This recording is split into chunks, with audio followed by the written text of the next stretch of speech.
Good evening, everyone, or good afternoon, or good morning, depending upon when you're watching and where you're joining us from. It is your girl, Marcy Thomas, and I am super excited to be back with you for another episode of BGC Book Club. So please come on in the room. I see some people are already starting to pop in. I've already seen a comment from someone saying that they're super excited, just like I am, for the guest that we have that's going to be with us. So I am coming to you from the outskirts of Atlanta, Georgia, originally from Cleveland, Ohio, and a whole bunch of other places in between where I've had the opportunity to live. So if you don't mind, just drop in the comments where you're joining us from, just so we can kind of get an idea of who all is here. So tonight, I am extremely thrilled to have someone with us that I have been reading her books and following her career for quite a while. And it is indeed an honor to have her here with us. And that is the one and the only brilliant Bernice L. McFadden. Now, she is an associate professor of English at Tulane University and the author of several critically acclaimed novels, including Sugar, The Warmest December, Loving Donovan, Nowhere is a Place, Glorious, Gathering of Waters, The Book of Harlan, and Praise for the Butterfly. Now, all of these books that she's written, so many of them have gotten prestigious awards, such as an American Book Award and an NAACP Image Award for literary work. She's been longlisted for the Women's Prize for Fiction. She is also a four-time Hurston Wright Legacy Award finalist and the recipient of 3 awards from the Black Caucus of the American Library Association. And I see everybody's popping in from Indiana, Virginia, DC. We love it. Thank you so much for being here. But tonight we are here to talk about her memoir, which is Firstborn Girls. So without any further delay, let's welcome Bernice L. McFadden to BGC Book Club for the first and hopefully not the last time. Hi. Hi. You see, I don't know if you can see those comments. They are excited. They are popping up in the comments, letting you know where they're joining from. So thank you, everyone. And welcome, Bernice. I do consider it an honor to have you here. Thank you so much for inviting me. I'm glad to be here tonight. Yes. This has been in the works for a while, y'all. So we finally made it happen. So, as I mentioned in Wanda's here. We were talking about you, Wanda. Hey, Wanda. Joining us from Savannah, Georgia. Now, first, I just want to say that, of course, you've had this illustrious career in writing and so many award-winning books, fiction, and even some ones we're going to talk about later that people may not have even realized that you wrote until recently. Mm-hmm. What was it in particular that made you say, hey, it's time to tell my own story, which is what you're doing in your memoir, Firstborn Girls? It was COVID. It was March 2020. I was in Brooklyn, locked down with my mother, and my grandmother was in a nursing home at that time. And, that was a vulnerable population. And so I was thinking a lot about death, but I was also thinking a lot about legacy and stories and my family. And I realized in that moment that my family didn't gather in the ways that we gathered when I was growing up. Mm-hmm. That's where I was able to get all the family stories, being around the adults all the time, listening to the stories. I was the kid who was quiet, so I was allowed to stay in the dining room or in the gambling room with the adults and listen. And I was like, that's not happening anymore. So what's going to happen to these stories? So I figured, all right, I think it's time for me to write this memoir, not just about me. I didn't want to just write about my family, but the stories that interact with the historical stories that make up America. Mm-hmm. And you absolutely do that. I know I was reading some of the things that others had to say about the book, and that's one of the things that really stood out. And it did for me as well, because I've often said, yes, we're living these lives, going about our lives from day to day, but there's a whole lot of world that's going on around us. Mm-hmm. And many times the things that are happening around us, and I'm just going to say it, for us as Black people, what's happening politically and socially and all these other things always going to have an impact on how we live and move throughout the world. So I could appreciate that in you telling your story, that it's also a story of America. Yes, it is. And that's what I wanted to, because this idea of like navel gazing, I've read some memoirs that focus completely on the writer, on the author or the author's family. And I find those very fascinating. But this is really something that echoes the work that I've already been doing. And this is something that I've grown into. I didn't start out writing. I wouldn't say, some people would say that sugar is a historical piece, but in my mind, it actually isn't. But as I moved further along in my career, I've started really becoming more interested in the history of America, and I wanted to include that in my fiction. And so it made sense that I would include it in my nonfiction. So the fact that you are writing nonfiction this time, was it a big stretch for you to do that? It wasn't. Okay. You know why? Because the same, you use, at least for me, I use the same elements that I use in my fiction, right? Imagery, metaphor, simile, all of the same. It's that I'm telling this true story. And secondly, I'm always writing about my people. I'm always writing about my family. I may change the names and the circumstances, but I'm always writing about them. So it wasn't a stretch. And it's funny that you say that, because we'll dive into it a little bit later, because you had a couple of books that were reissued this year. Well, actually 3, but one of them was Camilla's Roses. And I did read that over the weekend. And there's a point in reading Firstborn Girls that I could see something that was in Camilla's Roses. So I'm like, oh, okay. So she took this from her own life. Yes. Yeah. I find my people are very interesting. My family, their characters, they are very interesting, but I just think Black people on a whole are fascinating. Yes. Yeah. Yes, we are, because I just think of, as I was reading your family story, I'm thinking of stories within my own family and seeing like similarities, seeing differences. I had an auntie like that. I had an uncle like that. I have a cousin like that. So there are so many things that, even though some areas of our circumstances are different, it's like there's common threads that tend to go through a lot of our families. Yes. I think that literature, and I say this all the time, literature should be mirror and window. You should see yourself, but you should also see something other than yourself.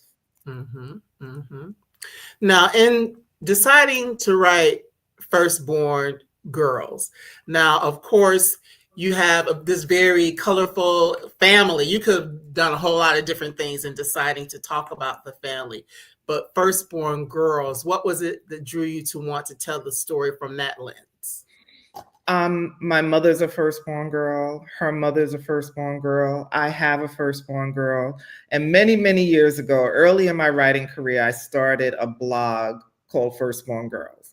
So it just made sense to title my memoir this. Now, that's where I started, but I jumped all over the place. I kept sending, with each new draft, I sent a new title to my editor, and she was like, nah, we like the first one. And Firstborn Girls are, we're in a very, well, not in a very special place, but I think we're very special people. You too are a firstborn girl, and but also an only girl. Yes. I did a lot of research into eldest daughter syndrome that I didn't even know was a thing until I started writing this book. And I was like, this is fascinating. We're called the managers of the family. Blue Ivy. Right? And then just like all of the responsibility that is heaved on our shoulders. Oftentimes we're the third parent in the household. So we find ourselves in very challenging positions, in positions that I think if we had a choice, we would not have elected. They the manager of the family. We wouldn't want that. We wouldn't want that. And No. actually, that was the question. What do you believe is misunderstood about firstborn daughters, especially in Black families? I'm the firstborn daughter, so I was wondering your perspective. So you kind of answered that. Yeah, we don't want it. And I think a lot of times, and I can only speak from my own experience, like, siblings feel a certain way, the younger siblings feel a certain way about it, but we didn't ask for this. And if we're raised this way, like we've been groomed to be the people that we grow into, there's really nothing that we can do. And it's very difficult to explain that to the siblings. They don't understand it because they're not in that position. Right. And as I was reading and just thinking about, again, in my own family, I'm the only one. So, that's a whole different ball game. But I was thinking specifically of my paternal grandmother. She was the firstborn daughter. And like you said, she became a third parent. And so once she finally got to a place where she started having kids, she was like, my father was the firstborn son. So in a lot of ways, he took on some of the roles that maybe she would have been doing because she was tired by that point. Yes. We get tired quickly. Get tired, because of those expectations. And I'm just thinking throughout my family, seeing that where it is this thing where sometimes your life isn't necessarily seen as being one that you can do what you want to do. Yep. That is true. We are expected to put ourselves last and put everyone ahead of us. It's challenging. It's difficult. And I have so much more I want to say about it, but that's going to probably be another book. Another book. Ooh. Okay. Well, we'll definitely be ready for that. Another book. Yeah, because it is definitely a lot involved with that. So, of course, as you said, that your family has always kind of been involved in your books anyway. Names and things like that might have been changed, to protect the innocent or the guilty, whatever the case may be. But in deciding to actually name names, was that a challenge for people in your family to be able to pick up this book or have somebody else pick up the book and maybe come to them and be like, she said you did, or was that a challenge for you?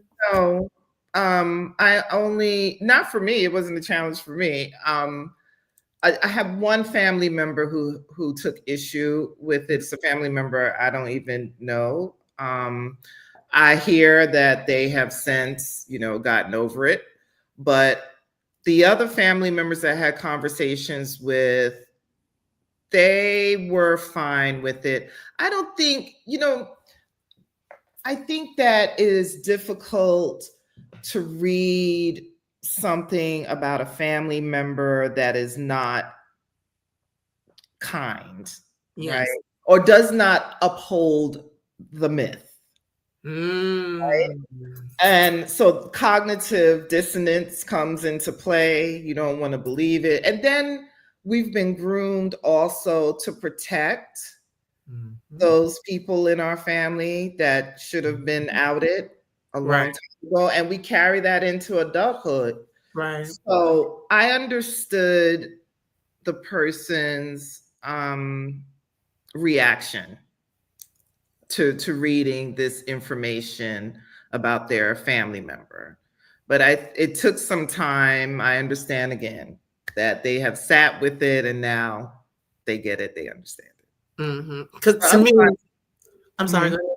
No, I would say otherwise I didn't have any issues with any family. Right, because it's funny. It's the thing that we often say, like when someone passes away and they weren't kind. Right. And then they get up at the service and people are like, who was that person? Yep, that's true. That sort of thing. So sometimes just being honest and really dealing with those real issues. And breaking generational curses. Come on now, it's 2025. We have to stop. Yes. We have to call the thing the thing. Mm-hmm.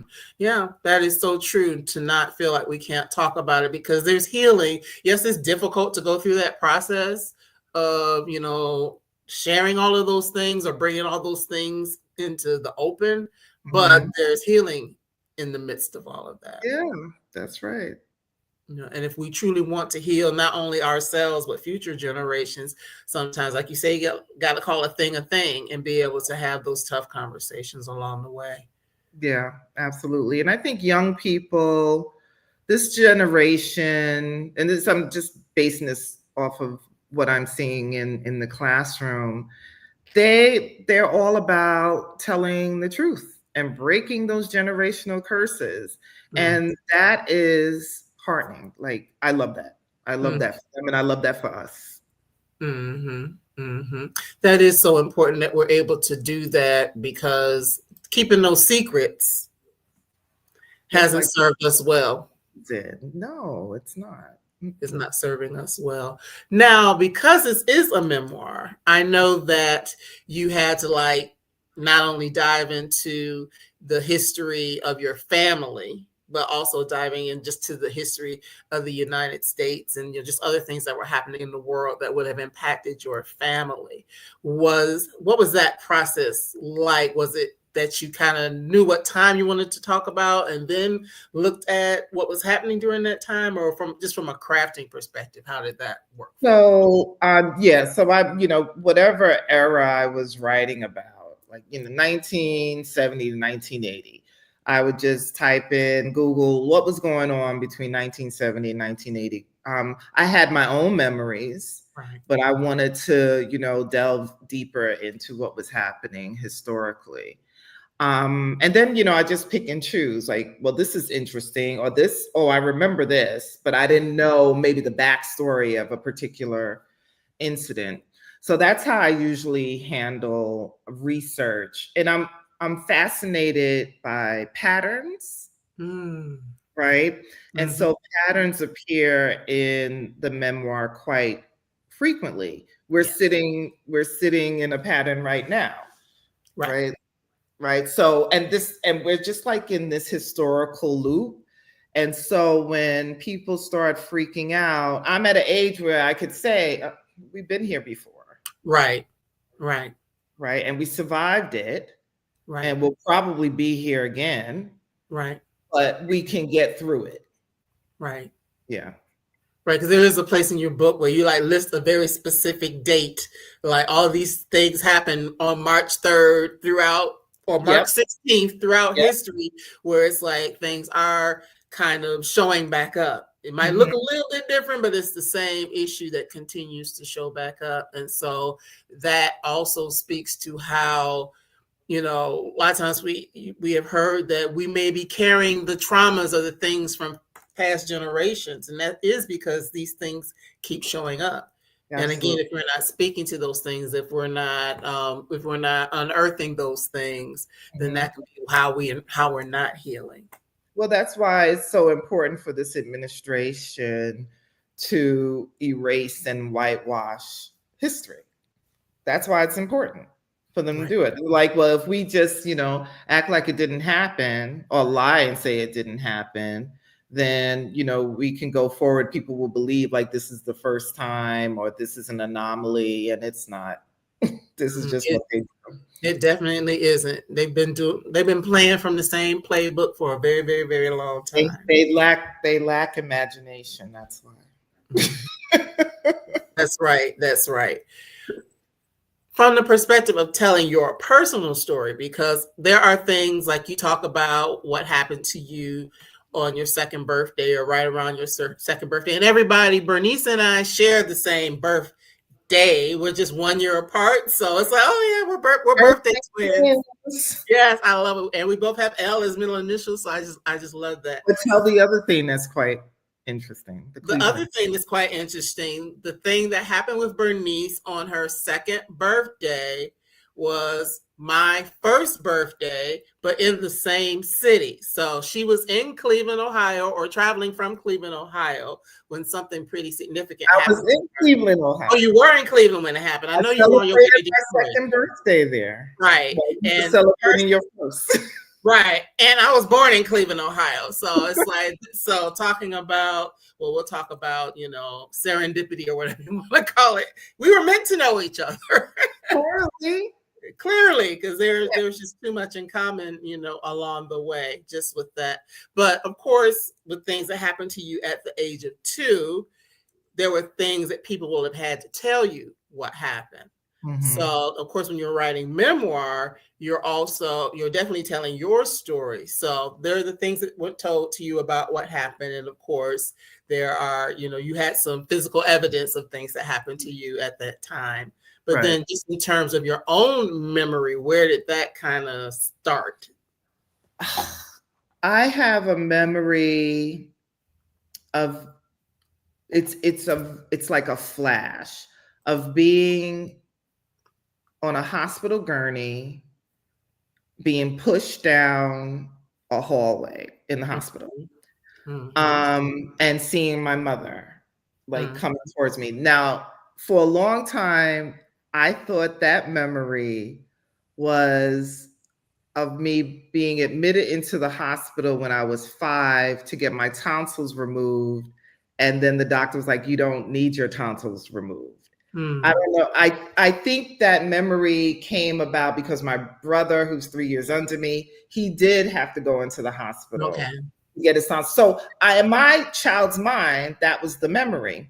But my mother tells the story that when they came to pick me up from the hospital, because we were in separate hospitals, that they had to go looking for me because I was like this happy 2-year-old running around the hospital. And they would let me run around the floor and they had to go find me. And so that's the memory of me being pushed on the gurney and I see my mother. Okay. And that's my only memory of that time. Right. Everything I've written about surrounding the accident, the trip, is from my mother and my cousins in Detroit. Okay. Oh, I didn't tell you this. Actually, well, much later, I lived in Detroit for 10 years. So we have that connection too. Oh, wow. So yes. But I just wondered about that because when it's memoir, like what things do you really truly remember versus what the things that were told to you? Right. But did you find that in crafting your story, because it really is your story, and then you inject the stories of other family members and things into it, what was it a challenge to go into your rememory, so to speak? No. Okay. No, I spend so much time in my memory. Okay. Thinking about, I journal, and I go back and I read my journals. I'm always thinking about what I'm going to leave behind for my descendants, because I have struggled and spent so many years trying to piece together the stories of my ancestors. And I don't want my descendants to have to do that. I want them to be able to go to, these pile of journals and be like, and just read my story. That is so important. And I have been saying a lot recently because I am an only child and I actually don't have any children. So I think a lot about what does legacy look like? What is it that is going to be left behind and things like that. So this conversation will be a part of what's left behind. So how about that? But one of the things here, talking about family and history, now y'all might not be able to see it too good because sometimes the lighting isn't right, but you have gone through the process of really looking there. Y'all can't see it too good, but it is a family tree. So it's not just about telling your story. It's also about telling the story of those who came before you.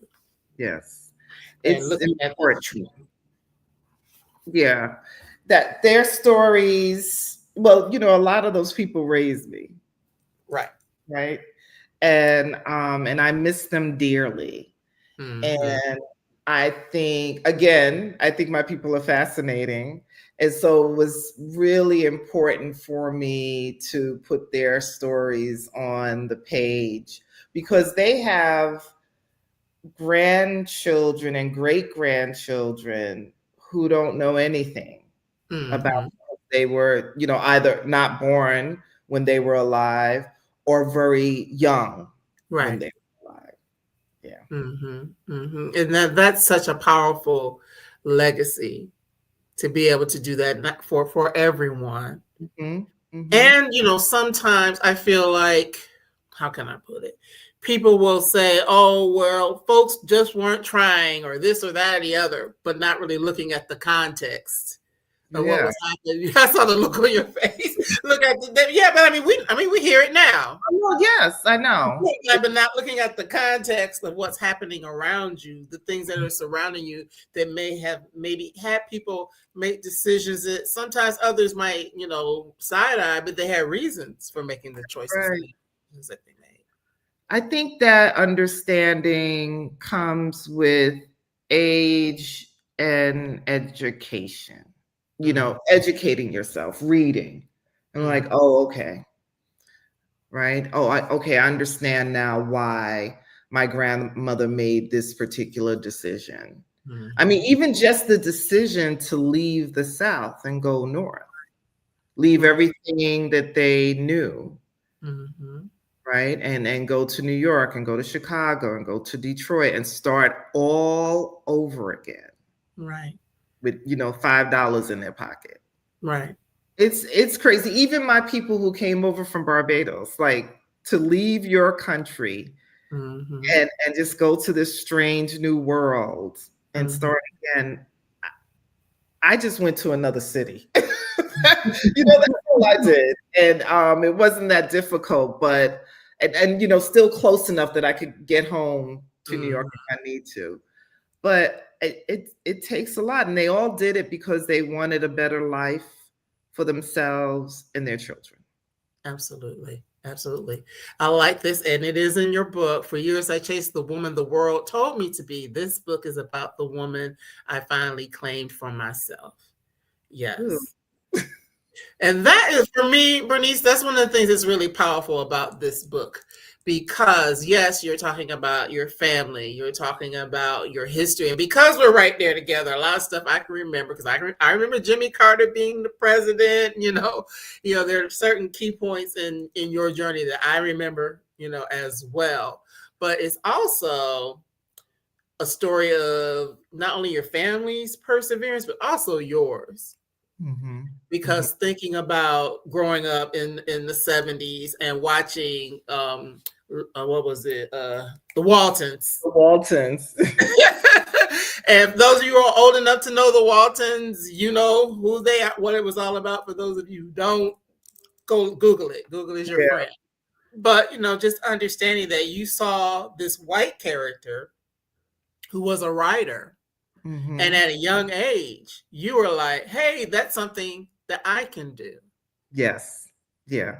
I was so invested in John Boy's story because I was thinking about my own aspirations. At that point, and I mentioned this in the memoir, I didn't know. I knew that there had been Black writers. I was aware of the Harlem Renaissance. But honestly, I had not that I remember, right? Read a book written by a Black writer until I read The Color Purple. And I was 17 going on 18. All right. 17 going on 18 years old. And that is crazy. Right. That's crazy. But it happened at the right time in my life because, this whole idea of that you can't be what you can't see. Right. And reading that book, I was still writing, but The Color Purple opened my eyes and it set me straight. It was like, oh, okay. Oh, I can actually do this because this Black woman did that. Exactly. And then it opened this door, and there were all these Black authors that I Mhm. didn't know existed. So yeah. Yeah, it definitely makes a difference. The world that we live in now is way different from what it was then. Because Mm-hmm. I'm thinking growing up, like now when kids were like reading, we were reading Judy Blume because that's what we had. Just certain things is what we had. We didn't Right. have, people writing books that centered us for like young people and stuff like that. That's why I thought it was interesting this year when they redid Forever, but put a Black spin on it and stuff like that. But Yeah. the work was originally Judy Blume's. But just to think about that we wouldn't have had that coming up in our day. But now Right. young people get to see that, and not just things that are redone, but things that are written specifically for this time, things that Yeah. are written that are, future casting, what's to come. And so that's just definitely powerful to be able to see that. They're very lucky. They're very lucky to have them. Yeah, they don't realize what it was back then. But but to your point, because you went to school and stuff like that. You were in a private school for a while, Catholic school, and all of that. But certain things you weren't being taught, and if it was like Black History Month, and there was 3 or 4 people I that they don't, like to talk about, and that's it.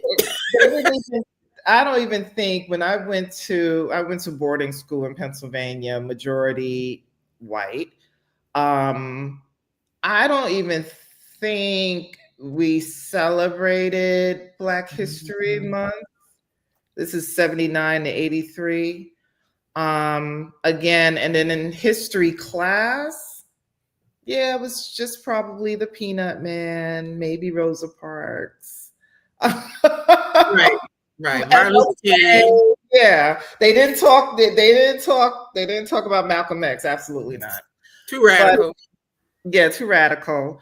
I mean, we Black girls, we weren't allowed. We did, but we weren't allowed to wear our hair in cornrows. Right. With come back with cornrows with beads. They wanted me to take my bracelets off, and no.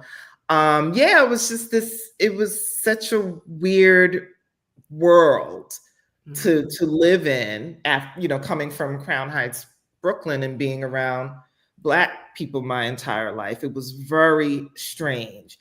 But the flip side of me being there was it would become a sanctuary for me, away from my chaotic home life. Right, because that's the thing as well. Because we talk about what's going on in the world while life is lifing, right? But sometimes the real stuff that's got us. Well, I can't say the word my mama watches, but the stuff that can really have us messed up. I use that word, is the things that's happening within our own homes, and how are we navigating what's happening at home. And there are things that are generational. There are things that are traumatic, and yet we're still trying to, I'm just trying to grow up. You know what I'm saying?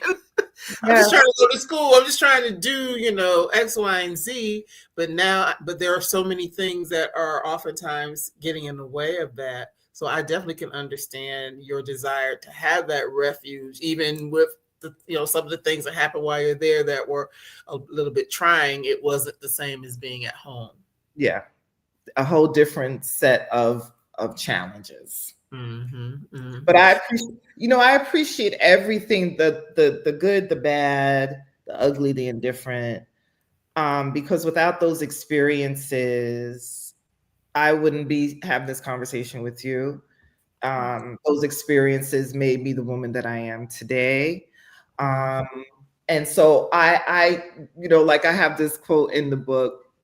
There's a Bayesian saying, like, a bad don't happen. So I had a lot of bad things happen, but Bayesian say a bad don't happen because there's going to be some good that comes out of this thing that you are quote unquote saying is a bad thing. Well, I have to go back to this comment because now we have you. What a wonderful time to be alive and to be able to read books. Yes. Thank you. Yes. You are a part of the canon, absolutely. Now, we talked about family and growing up in, in family, and of course we have, our maternal line, which you focus a lot on in the book, but you don't, not talk about your father's side of the family.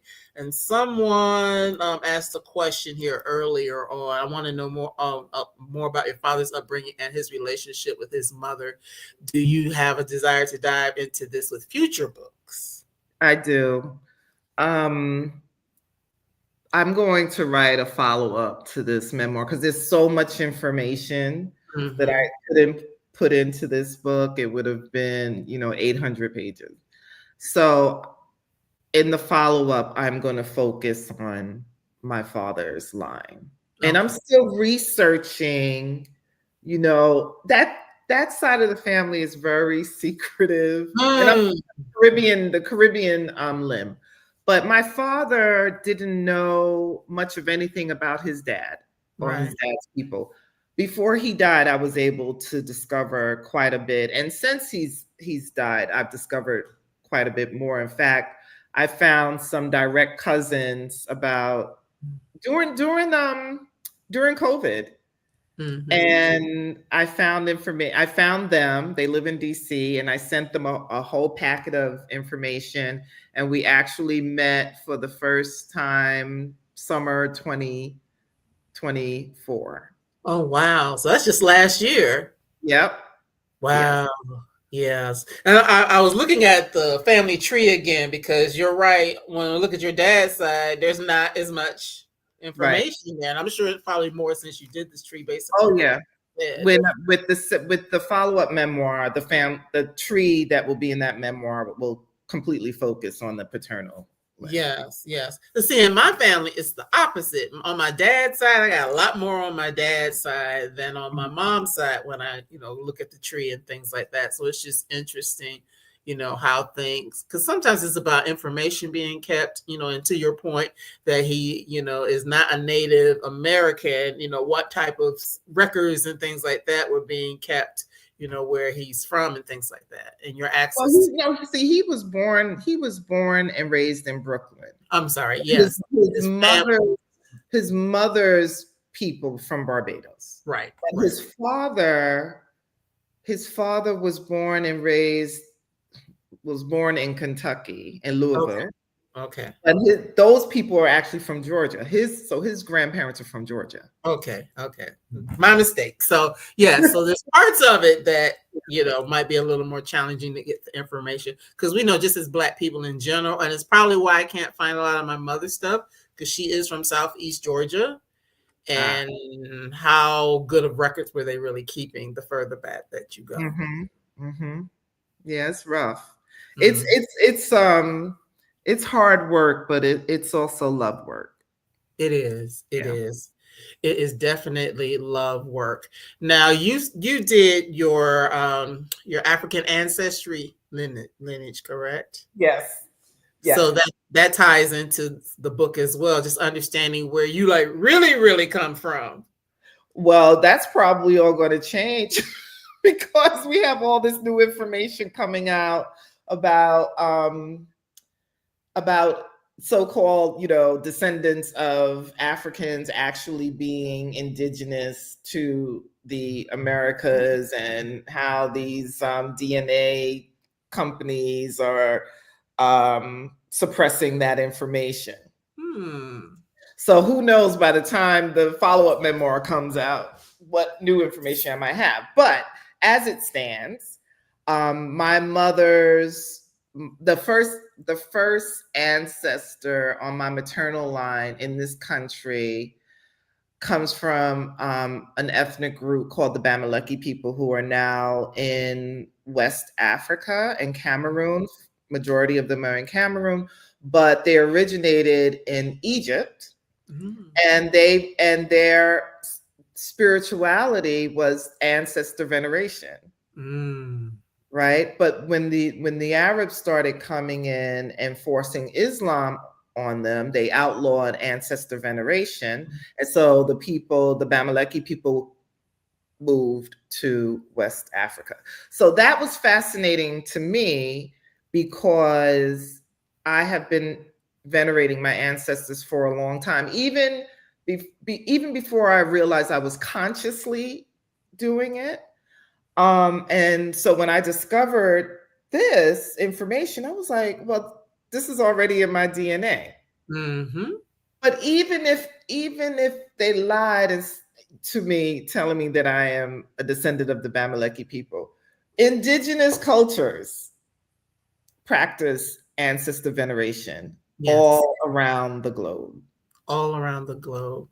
And interestingly enough, last week we were talking in the last couple of weeks we've talked about, I don't see the, oh, here it is. When we were talking about the Conjuring of America last week we were talking about that, we were talking about those mermaids, medicines, and 400 years of Black women's magic. We talked last week about that.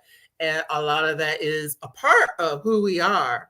And like when I talked to Lindsay, I was like, oh yeah, I feel so seen because certain things, how things are in your spirit, like, and it's so much of it that comes from our ancestors. Right. And things that, as you say, people may try to tell us we can't do it or you shouldn't do it, or, we don't agree with that or whatever things they have to say, but it's who we are. My question to that is why? Because, not knocking anybody's religion.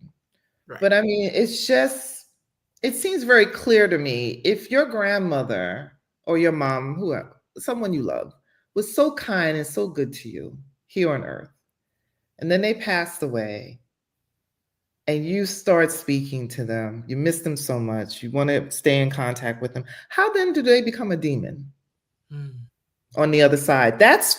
I've never gotten a clear answer to that question.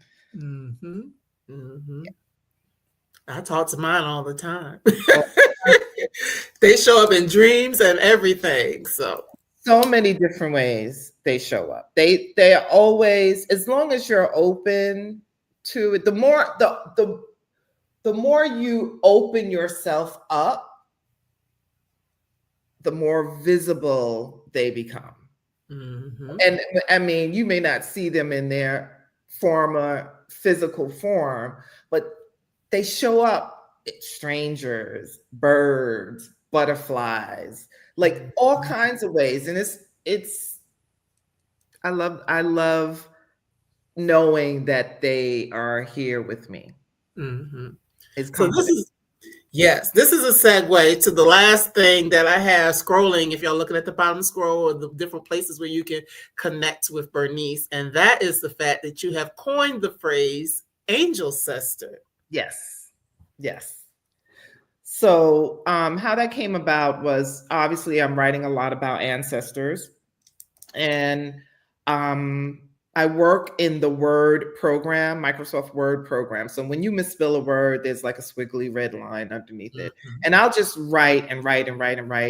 And then after maybe a week, I'll go back to reread. And I saw that, there are a lot of red squiggly lines, and it was angel sister. And it's like, is this a word? Like, it's not a word because it's telling me it's not a word. And I Googled it and it didn't exist.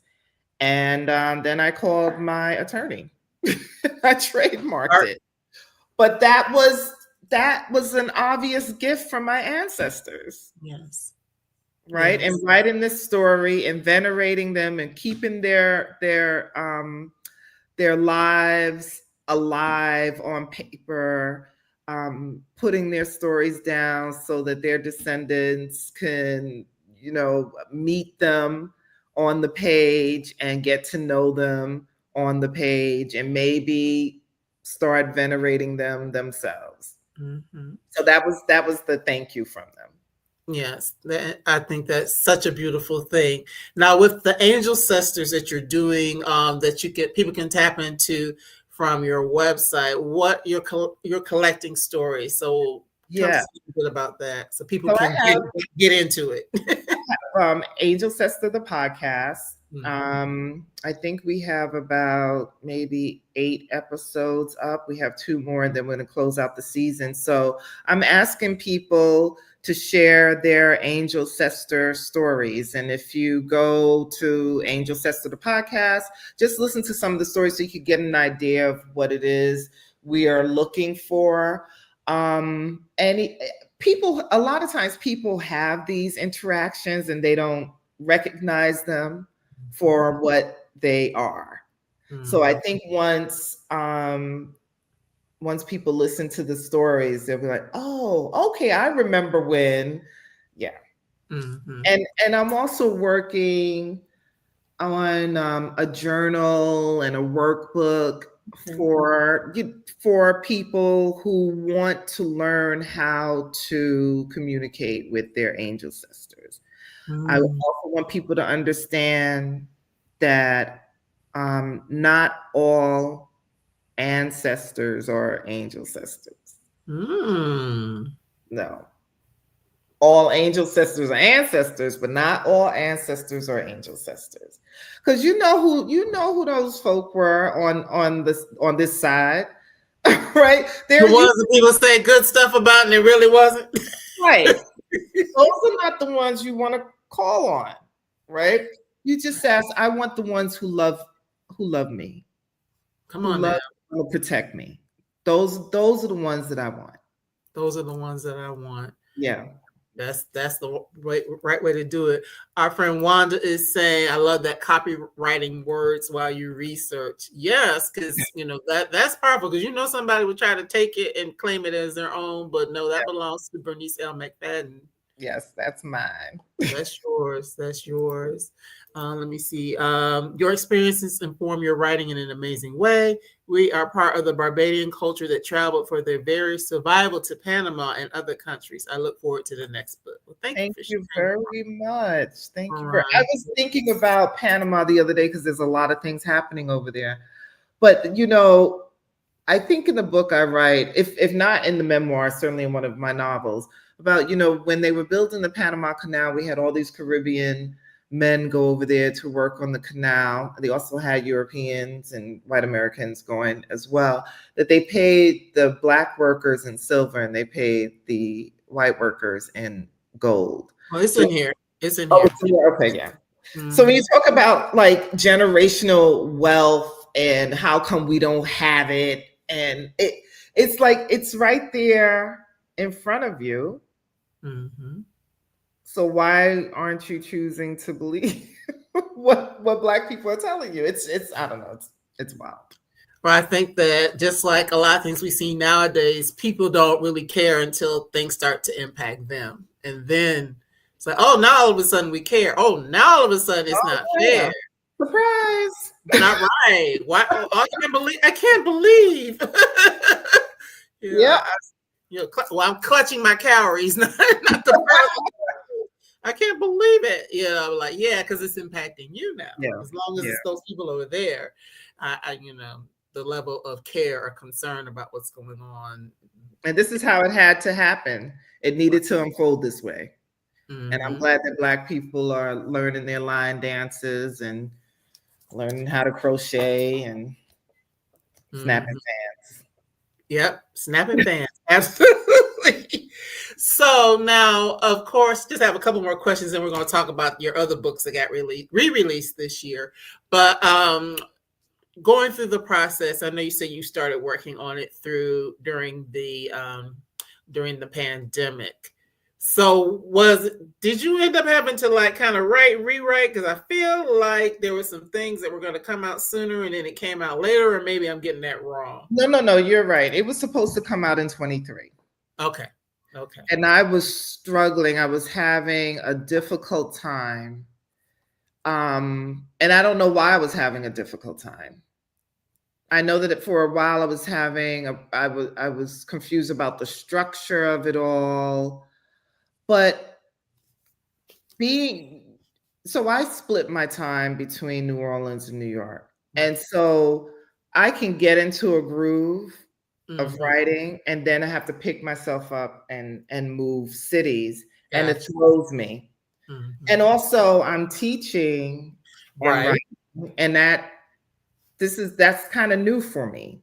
Okay. So I can't really write when I'm teaching because I leave a lot of myself in the classroom, right? So there's really nothing left for me when I get home. So there was that. But I think in hindsight, the universe threw up a block because the universe wanted this book to come out in 25. Yes. Right? It's definitely very appropriate for the time. Yes. No. Yes. And so I realize that now. Everything happens for a reason. A bad don't happen. Now, I'm not seeing the real good side of this yet. Really? No, because the book, I put up a video today or yesterday about Firstborn Girls being conceived during the pandemic, but that was also 2020, Black Lives Matter, the Me Too movement, and Black folk were in fashion again, like the Harlem Renaissance. Right. But by the time the book came out, we had a new administration. True. They were rolling back DEI, they, stripping the shop, like doing all this crazy stuff. And had it come out in 24, I think it would have received a lot more attention. And I just didn't get that. So I'm not seeing the golden lining yet. Well, that's why it's important for us to have these conversations then, because there are a lot of people in this space that said that they've already read it. Yeah. So we're gonna give you a homework assignment. I know she's the professor, but I'm gonna give you a homework assignment. If you haven't already read Firstborn Girls, make sure you go ahead and pick it up and support Bernice in reading this book and talking about it. It is also available on an audio. Listen to the audio. The audio is outstanding. Robin Miles. She's done several of my books, and she's just phenomenal. Yes, because I read some, and y'all see all my tabs in there. So what I have to do is I read some and I listen to some, but even when I'm listening, I have the book open so I can tab the stuff that I just heard them say. So that's why you see all these tabs in here, even though I did a little bit of both. And then you come on at the end and you share, we actually get to hear your voice as well. But it is important that we do this. The book has been out since earlier in the year, but I still wanted to talk to you because I understand that it's important, and there'll always be people who are discovering for the first time. Because just to tell you, on Facebook, when I posted about the event, there was somebody that said they hadn't heard of you. And I didn't do it. Somebody went in the comments was like, "Hey, wait a minute, she's written this." They were hyping you up. What's that? So hype me up. They were hyping you up. They were hyping you up. But that's just it. They're always there are authors that we love, right? We as readers, we love certain people, but that doesn't mean that everybody knows who they are. True. So it's so important that we do this. So that's your homework assignment for over the holiday season. Can I add to that homework? Please do. If you have read Firstborn Girls, please leave a review. It doesn't have to be long. I loved it. I liked it. That's it, because the reviews are very important. Yes. So we have to do that. And so people can get into the story. And for those who have read it, let them know, yes, it's Bernice's story. It's a family story, but it's also, I say, an American story, because you're going to learn a lot about history and things like that as well. So one person might get into it for one reason, somebody else might get into it for a different reason. True. But it's all there. So I really thank you for that. So I'm going to shift gears right quick because we're almost at time. And I want to make sure that I mention, I got another banner for this one. Camilla's Roses was re-released this year. And so, as I mentioned earlier, there's something in Firstborn Girls that I'm like, oh, it's in Camilla's Roses. That story, and it's a real story. You just changed the people. Well, first of all, I believe this originally came out in 2004. Am I right? I think 2005. No, I don't know. One of them. 2000. I think maybe 2000. Yeah, it is saying 2005. June 2005. Okay. Was the first edition. So right, because it's 20. It's 20 years.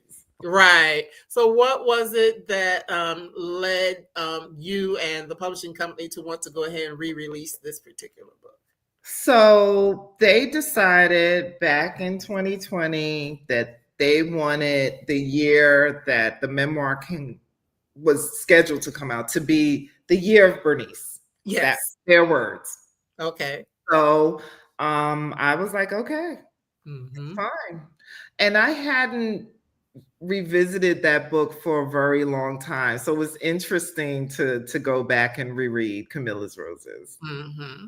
Yeah. And I definitely enjoyed reading it. And it kind of put me in the mind of Firstborn Girls in that it's telling the story of women in a family. Yes. In different generations of women within a family. Mm-hmm. So this is one of those, if you love this, you'll love this. Yeah. So yes, if you haven't had a chance to read this one yet, I really enjoyed it.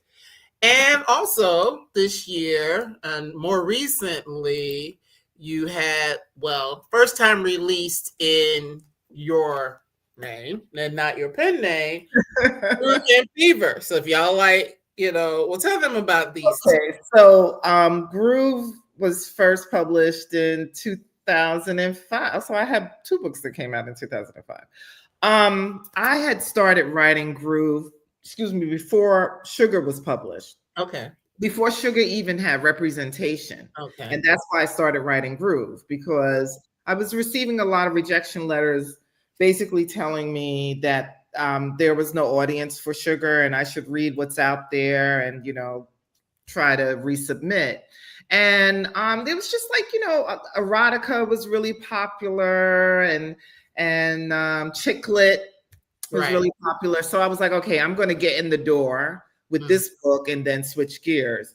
But then Sugar sold, and maybe about 2003, I mentioned it to my then literary agent, and he was like, "Well, send it to me. Let me see." He's like, "Well, this is a lot of fun." He's like, "Yeah, let's see if we can find a home for it," and we did. And I thought it was just going to be a one-off. Mm-hmm. But they came back and was like, "You got another one? You got another one? You got another one?" So it's very different for people who are not familiar with Geneva Holiday, because I wrote those books under a pseudonym. Very different from Bernice McFadden. Yes. Contemporary, spicy. Mm-hmm. So if you're prude, this book may not be for you. Not for you. But they're very funny. I had a good time writing those stories. And so they released the first two, and there are 3 more in the series. Okay. All right. So yes, and that's what we say, Geneva Holiday, because it even says that on the book. They are originally written under the pen name of Geneva Holiday. So where did that name come from? Is that a family name, or is it just something you came up with? No, I was playing around with names, and I think if I'm remembering correctly, I was like, you need a holiday. Like, you need a holiday? Would that be a good name? Unita. What kind of name is that? Geneva. Okay, let's go with that. Okay. That's how it came to be. I love it. And I love that it is the year of Bernice, because I was thinking about that. I'm like, wait a minute. You got a lot going on this year. Right. It makes sense, right? My 60th, the memoir, Sugar is 25 years old. Yes. Right. It's a lot. It's a lot happening this year. It's a lot happening. So we're excited. And, again, for those who are not familiar or need to, refamiliarize yourself, this is a good time to do it, because I think that a lot of times that's what happens. People will find one thing, and then they want to go back. Well, what else did this person write? Yes, I have a huge catalog. Catalog for you to read. Yes, there are a lot of books to read, and of course, a lot of people know Sugar, but there's so many others that we love that we have read and want to continue to read. And one of the things that, and this is to let y'all know, in 2026, one of my goals is to go back into the canon a little bit. So it might be, people like Bernice, and maybe we'll go and pick back up an older title or a classic. We won't call it classic. Well, I'll tell you, in 2026, the reissue and the 10th anniversary edition of the Book of Harlan. Yes, yeah, I love Book of Harlan. Yeah. So that may, be a time for us to revisit some of those books, or pulling up Toni Morrison, which of course we can't talk to her, but we can go into, or maybe we can talk to her. Who knows? We can. Yes, we can. But to pull up another major influence. Yes. Because that's something I just think that it's important that we are reading the contemporary things, but to our earlier point that there are folks that we might not have known about when we were younger, or maybe we didn't read it because we were involved in something else, at the time, that I think is good for us to go back and pull things that might have been 20, 25, 30 years old, just to see where we've come from. And I'm thinking all the way back to it's not gonna come out, it's on the tip of my tongue, the book that was like the first million seller black I'm The Street. I am listening to it now because I'm going to be in conversation with Lauren Francis Sharma on December 14th. We're going to be talking about that book, so I'm listening now. And I remember loving it in my 20s. And I was like, I don't know how I'm going to feel this time around. And it's fine. Right. Yeah. Because that's one, for those who haven't read it, it's deep, The Street. But I think it is good for us to just see and read those things and go back and either discover for the first time or rediscover as a part of the canon of Black women's literature. Mm-hmm. Mm-hmm. Mm-hmm. Yeah. Someone say, I realize your books do seem to have a connection with Color Purple. That just hit me. Yes. Yeah. The Color Purple and Sula, the influence. Yes. You see it. It's obvious. I would never deny it. I'm proud of it. Yeah. Yes. And let me see. One last question, because I'm not going to hold Bernice all night, because we could. So I love Bernice in all your books. Loving Donovan is my favorite. Okay. Thank you very much. Okay. Well, thank you so much, everybody. I appreciate you all for coming and being a part of this conversation. Again, I'm going to put up these titles just so you can make sure. Firstborn Girls is the memoir. Then Camilla's Roses was reissued this year, as well as Groove and Fever, with more in that particular series coming soon. So please go ahead. It's holiday time. If you know people who like to read, go ahead and get these books. Put them under the tree. Under the tree. I'm thinking Firstborn Girls, because right now, Firstborn Girls, some of them are going through it with these holidays. They're expected to do everything. It has already started. Yes. So yeah, it might be a good thing. So like, hey, I feel seen by reading this book. Yes. Oh, just a couple more comments. The Book of Harlan was my introduction. It was captivating. Thank you very much. Great conversation. So yes, enjoy your holidays. Keep writing. Keep writing, and we'll keep reading. Your holidays. Yes. So Bernice, I'm gonna let you grab a sip of water. I am going to give folks a couple of announcements. So please don't hang up yet, because we have to kiki right quick before we hang up. All righty then. So thank you everyone for being here and for being a part of this. Okay, so you'll get your mom Groove and Fever. She loves romance. Have you read them yet, Karen? Well, Bernice, Karen's my soror, so I'll have to ask her if she's read them yet. But yeah, they're good. You will enjoy it, and your mom probably will as well. So yes, thank you all for being here.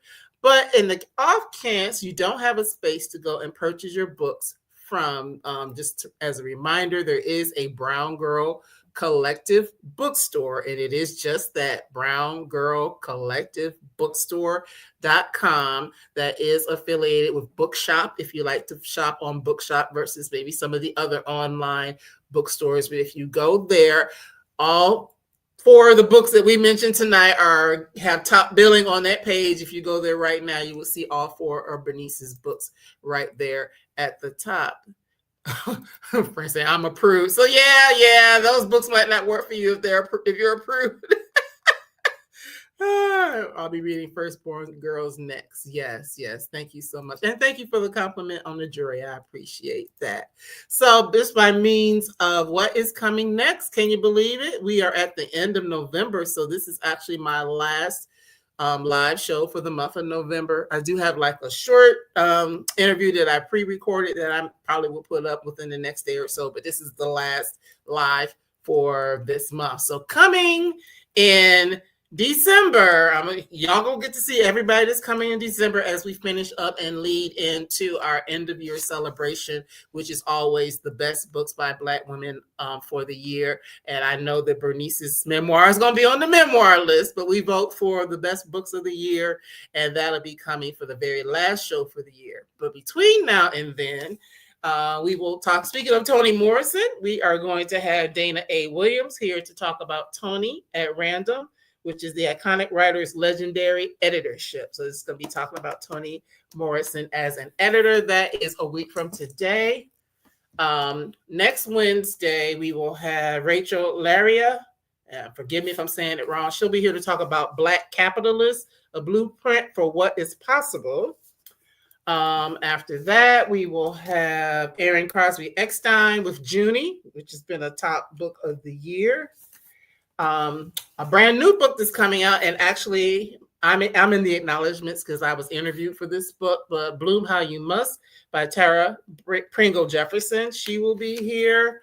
And then last, before we go into our award winners of the year, will be Addie Kitchens with Dominion. So those are the last 5 books of the year.